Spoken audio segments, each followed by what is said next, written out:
You know, when you think about the battle for control of the skies, you probably think of airlines, right? But the real fight, it's happening on the ground, at the airports themselves. For decades, these huge crossroads have been duking it out to be the primary gateway to the world. And right now, the biggest showdown is between two absolute giants, London's Heathrow and Dubai International. So it makes you wonder, in this super connected world of ours, who really rules the flight paths?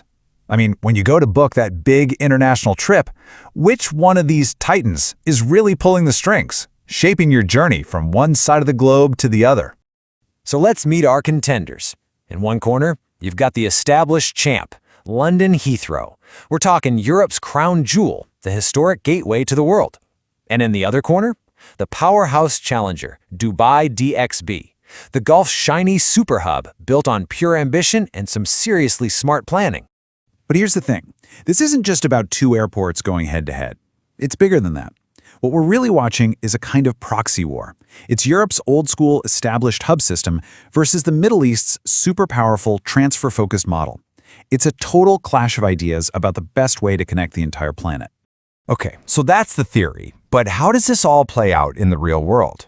Well, to figure out who's really got the edge, we got to look at the numbers. So let's dive into the data and see how these two titans actually compare.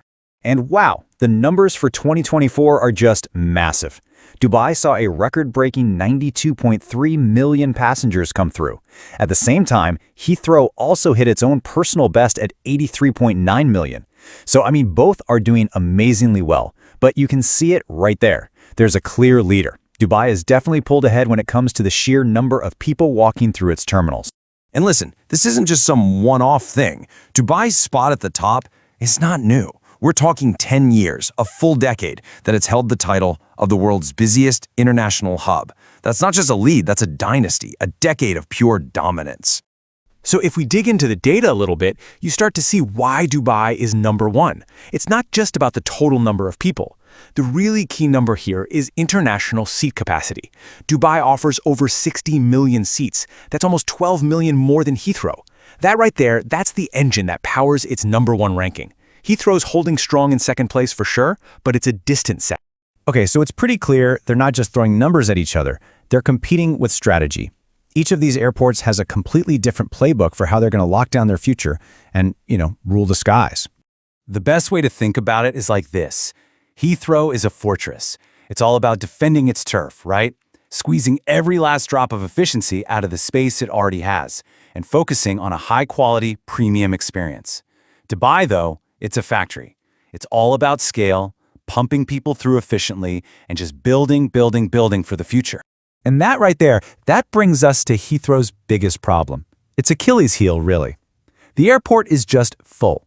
It's bursting at the seams, operating at pretty much max capacity. And with all the political and environmental pushback, the idea of a third runway is basically dead in the water. So its growth has a hard ceiling. Meanwhile, Dubai doesn't have any of those problems. And their answer to this whole situation, well, it's not just a simple expansion plan. It is, and I'm not exaggerating here, one of the most insane, ambitious projects aviation has ever seen.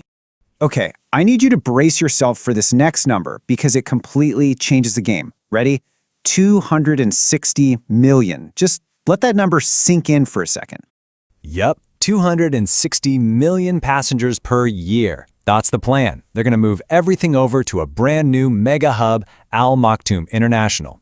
It's designed to be 5 times bigger than the airport they have now. This isn't just about being bigger than Heathrow anymore. This is about building an airport so massive it makes every other hub on Earth look tiny. But look, an ambition that big isn't just built on concrete and steel. To really get what's going on, we need to look at the two secret ingredients in this whole rivalry: geography and politics. Okay, so to really get Dubai's secret sauce, you need to know this one aviation term: sixth freedom traffic. It sounds complicated, but it's pretty simple.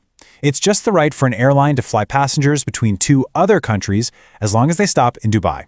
So think London to Sydney, but with a layover in Dubai. This isn't just part of their business model, it pretty much is their business model. And why does this model work so perfectly? One word: geography. I mean, just look at a map. Dubai is smack dab in the middle of a perfect global crossroads. It's the ideal spot to be a one-stop shop connecting the huge populations of Europe, Asia, and Africa. Heathrow, on the other hand, is basically trying to run a race with its feet tied together. It's navigating this maze of political fights over expansion, super strict environmental and noise rules, and there's just no more room. The runways and landing slots are all taken, plus you've got tighter visa rules that can make even a simple connection a headache. These are all major headwinds that Dubai just breezes right past. So, when you put it all together, who wins? Where is the future of air travel actually headed? Well, the answer is a little more interesting than just one of them winning. It's not really a zero-sum game. What's actually happening is that both of these giants are carving out their own turf. They're specializing and getting ready to dominate different and very lucrative corners of the market. You can already see their future roles taking shape. Heathrow is going all in on that fortress strategy, right? It's becoming the go-to gateway for high-paying business travelers, especially for those super profitable flights across the Atlantic. And Dubai, it's becoming the ultimate factory, the world's default Grand Central Station, just connecting those massive streams of people flowing between East and West. You know, one of our sources really nailed it. It said the war isn't really about one airport destroying the other. It's about who's going to grab the biggest slice of all the new travel growth that's coming. That's the real question, isn't it? Is the travel boom of the future going to be funneled through Europe's old guard hubs or through the brand new super hubs in the Gulf?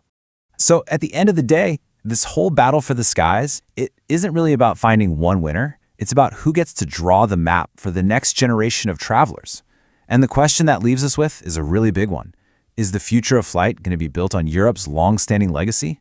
Or is it going to be completely rerouted by the massive, unstoppable ambition of the Gulf?